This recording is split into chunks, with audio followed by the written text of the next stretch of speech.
أفلح من صلى على محمد وآل محمد.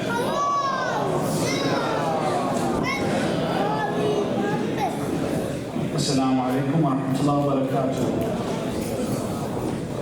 Inshallah, today the topic of discussion is mental health. A depressed mu'min?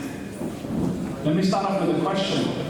Can a mu'min, a very religious person, be depressed? What about a prophet? What about other forms of mental health issues?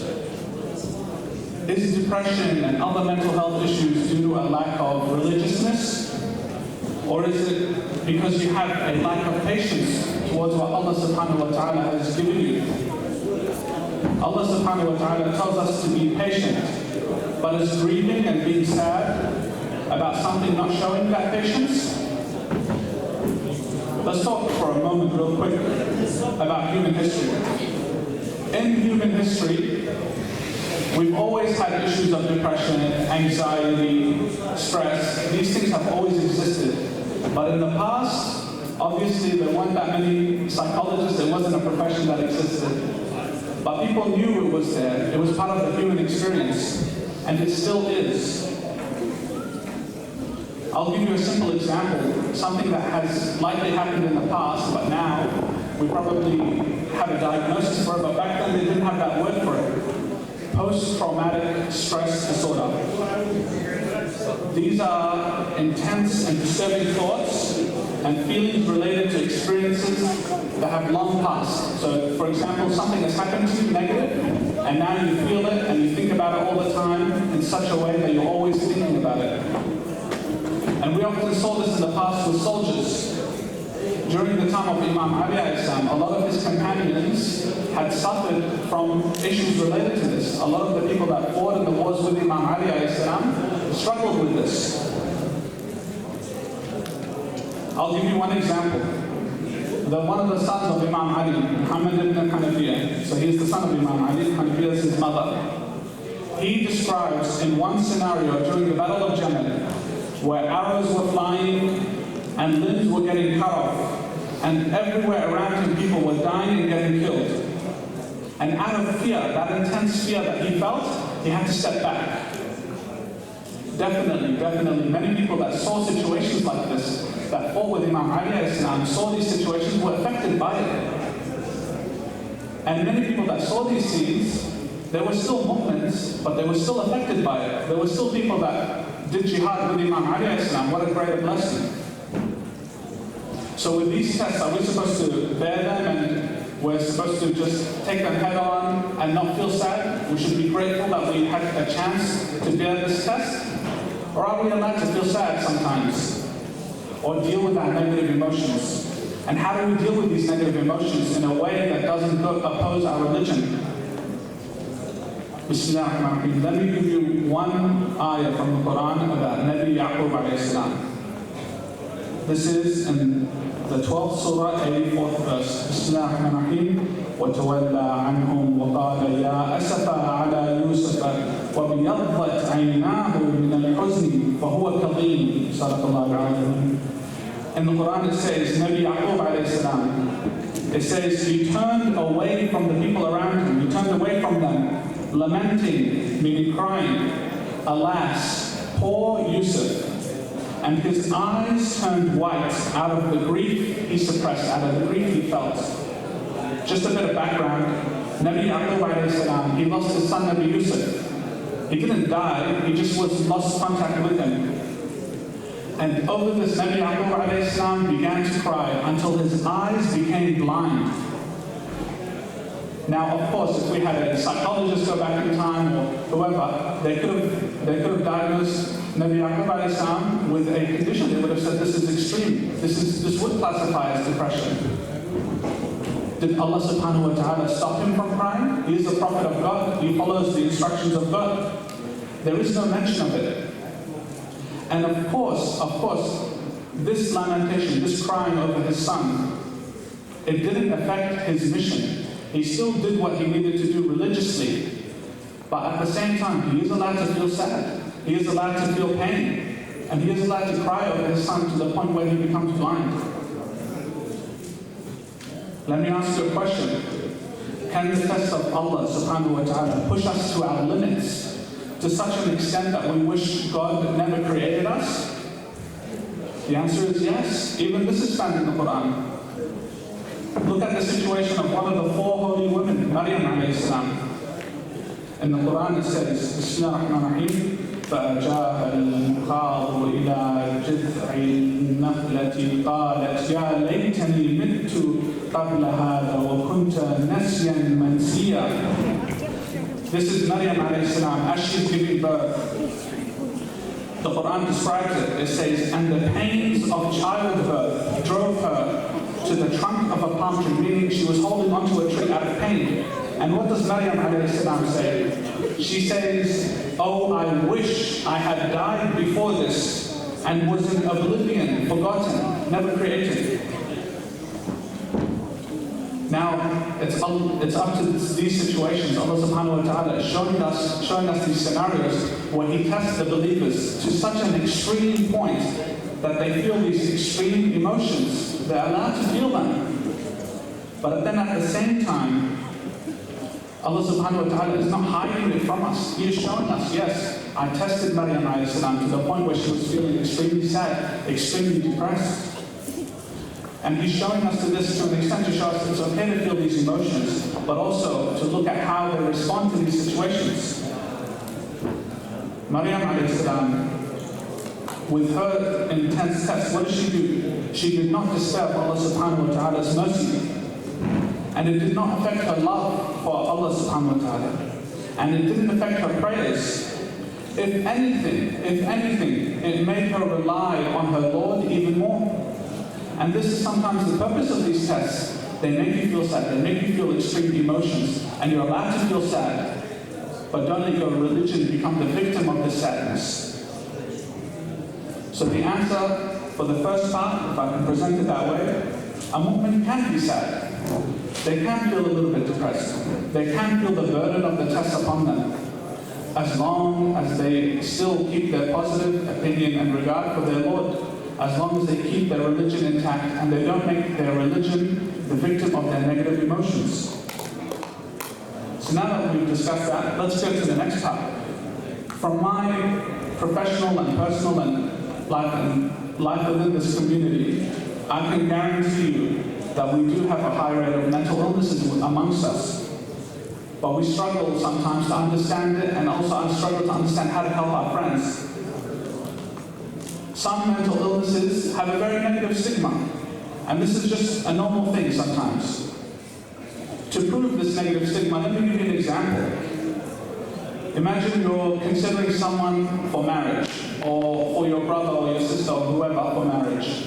You're thinking about them and you've heard some good things about them and everything's positive. But then what happens? You find out that this person is going to therapy. Does that make a bit of hesitation in your heart in that situation? Do you feel a little bit of hesitation? Would it affect how you approach that person? Sometimes I ask this question just to make us really think about the hidden stigma that we feel sometimes. So let's discuss some common mental health issues that I've noticed amongst our community. Obviously, at the top of the list, I would say is depression and anxiety. These ones are the most common ones that I see in society in general and within our community. Of course, as Muslims, we have patience, but that doesn't mean we do nothing in our tests. When we have a test, patience doesn't mean that you sit down and do nothing and just ignore your suffering. Patience, you have patience, but you also work and you try to solve your problems. Simple thing for us in this scenario, I can see a lot of the people in our community, they feel these negative emotions and they say, okay, now I will sit down with patience, and they just bear these emotions, but they never go to a doctor, they never go see a therapist, they never go to do anything practical to help them live their life normally. I can tell you from research, there is medication easily accessible to all of us, alhamdulillah. Medication that's accessible and it's effective for depression and anxiety. And the medication is double the times, it's 2 times more effective when you go and speak to a counselor or a therapist or a psychologist. Alhamdulillah, there's less stigma sometimes about taking the medication, probably because a lot of our mothers themselves take that medication, and that's fine, but there is a significant stigma around the therapy side. So just remember, therapy itself can also be a religious exercise. The Prophet has said, whoever knows themselves knows their Lord. So while therapy is actually all about knowing yourself and combating your negative emotions so that you improve your own akhlaq and your own thinking. So let's talk some practical steps. What if you can't speak to anyone? What if you can't get therapy? There are still online resources, there are still online services. You can talk to people online that are professionals, or you can talk to your friends. And I'm not talking about any friends, I'm talking about friends that are willing to sort of listen and help you. Speak to them. Sometimes getting at your negative thoughts, airing them out, makes you realize how some of these thoughts are not rational, they don't make any sense. Another thing as well is you've got to fill your day up. You've got to keep active, you've got to do things. If you are going to be sitting down at home, of course you're going to feel depressed all day. If you're not doing anything with your day, of course you're going to feel depressed. It's not patience to sit down at home and just cry over your situation. You need to act, you need to work, you need to do things to get yourself out of that situation. So now let me give you another example, even straightforward. In the third world, for example, in a lot of poorer countries, they don't have access to mental health services. So what do these people do? They do feel depressed quite often, but because they have no choice but to go outside and be active and do things, that depression a lot of the times actually passes, almost like a flu, like a sickness. It passes and it goes away. Because they've lived their life to such a normal extent, eventually the brain just moves on. So now the next question, what if your friend is depressed or they have a mental health issue? I would say, treat it just like a physical illness to an extent. When someone is sick, you go to their house, you visit them, you ask about them, sometimes you cook food for them, and sometimes you eat with them. That's even better. Join them, eat with them. Encourage them to do the above steps that I've mentioned, such as seeking help. Invite them to events, ask about them, make them not feel forgotten. Because that's one of the quickest ways that someone can feel even more depressed, when they feel that they're retracted from the community, but no one notices. So there is an extent of go out, seek them to an extent, and also give them a bit of tough love. You know, put a bit of pressure on them to come out of their house and come to your events. Another simple way to think about it is, it's similar to a broken arm, right? Sometimes, imagine your friend has a broken arm. You don't tell them, oh, inshallah, it'll get better, walk it off, right? You tell them, go to a doctor. Of course, go to a doctor and get it fixed. You as a friend, maybe you can go out with them and like maybe play some basketball or something to help their arm recover, but you're not going to be the main person treating them. You see, don't put that whole pressure on yourself. The next thing I want to talk about briefly while I'm on the topic of depression is postnatal depression.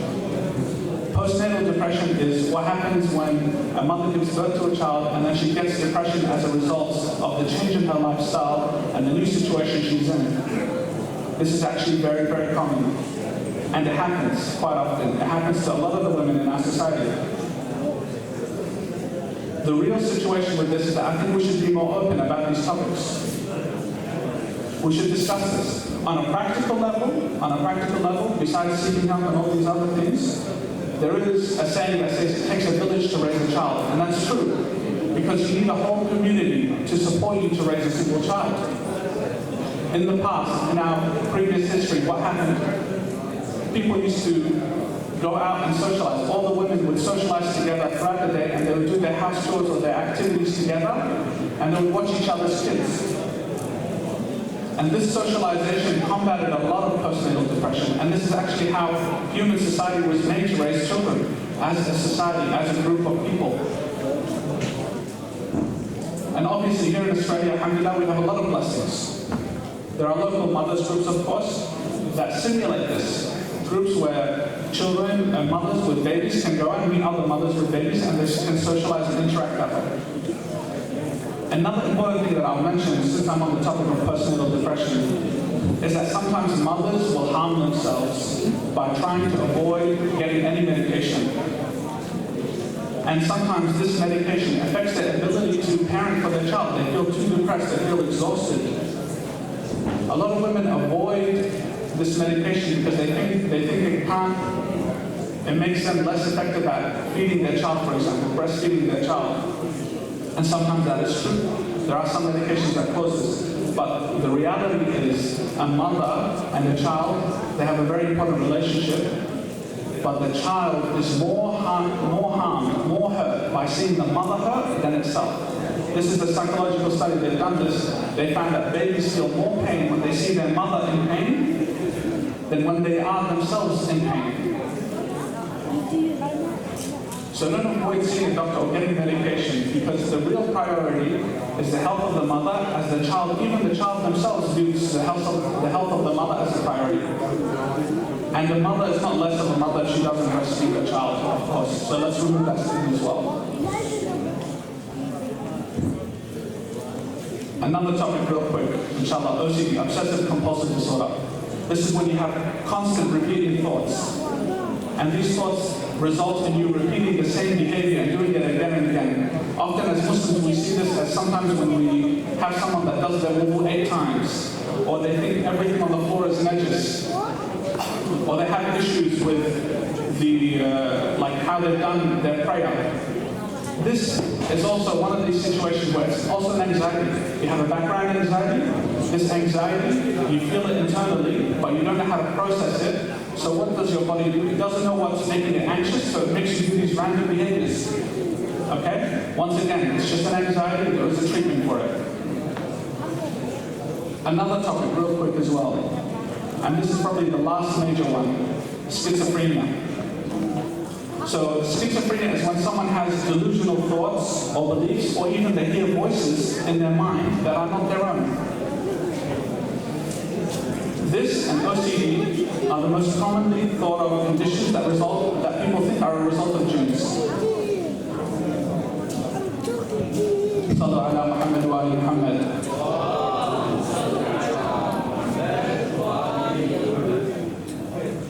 The situation with OCD and schizophrenia, what happens? People often think this is jinns, but 99% of the time, this is not the case. This is really just a situation, it's a physical brain situation, because the solution to this is medication. Even our scholars, 99% of the time, our scholars will say that when someone is suffering from these delusions, they should go to a doctor, not a sheikh. If even, I can guarantee you this, if even 5% of these mental health conditions could be cured by a sheikh, we would have a sheikh at every mental health hospital. Maybe not in this country, but at least in our Muslim countries. But that's not the case. Almost every time, medication is the real solution to this. And most people avoid seeing a doctor when they start to see the symptoms of this. They avoid seeing a doctor because they think they're possessed and they think they'll be ostracized by society.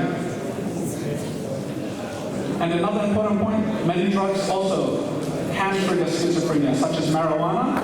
5% of people that use marijuana will get schizophrenia triggered in them. So of course, don't feel shy. If you have these conditions, go to a doctor. And the last point, I'll mention this, is about jinns and black magic. And all these other things. Many people think this is the main cause of mental health. And we all hear these stories. But the best approach in dealing with these, whilst also keeping yourself safe, is read the Quran, read Ma'udah, read Qul Huwallahu, Qul A'udhu Birabbil Falaq, and Ayatul Kursi after every prayer. There is such thing as evil eye, there is such thing as all of these other things, and black magic. But most of this is not really the situation when it comes to mental health. And the majority of the time, almost all of this can be prevented by reading some simple Quran and having faith in Allah. Honestly, the less you overthink this, the less it happens. Don't let it evolve into an OCD thought where you're constantly thinking that everything is black magic and jinns.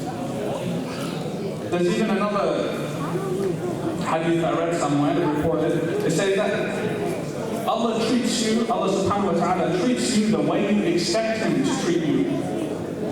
So believe Allah subhanahu wa ta'ala will protect you, and you will be protected, and you'll be safe out of His mercy. But if you expect the worst always to happen, then you're kind of in a way expecting the worst from Allah subhanahu wa ta'ala. And there are many normal people that don't believe in hasad, and they live just fine. Keep a positive mentality, and this actually prevents most of it. And I'll finish up, inshallah, with the one last important bit. Of course, we always turn to the Ahlul Bayt to understand how we face hardship, how we face pain, and how do we respond in our du'as as a result. Imam Hussein on the Battle of Karbala, on the last day, as he was watching his sons get killed, his brothers get killed, his family get killed, what does Imam Hussein say? He says, "O Lord, I depend on you in every affliction, and am hopeful of your blessings in every hardship, in every difficulty with which I am faced. You are my only remedy and resort." He goes on and he says, "I will be patient with whatever you decree, my Lord. There is no deity but you. You are the helper of those who seek help. I have no Lord except you, and no one to worship except you. I am patient with your wisdom, O rescuer of the one who needs rescue. O you who are eternal and everlasting. O you who bring the dead back to life. O you who observe the action of every soul. Judge between me and them, for you are the best of judges." أفلح من صلى على محمد وآل محمد.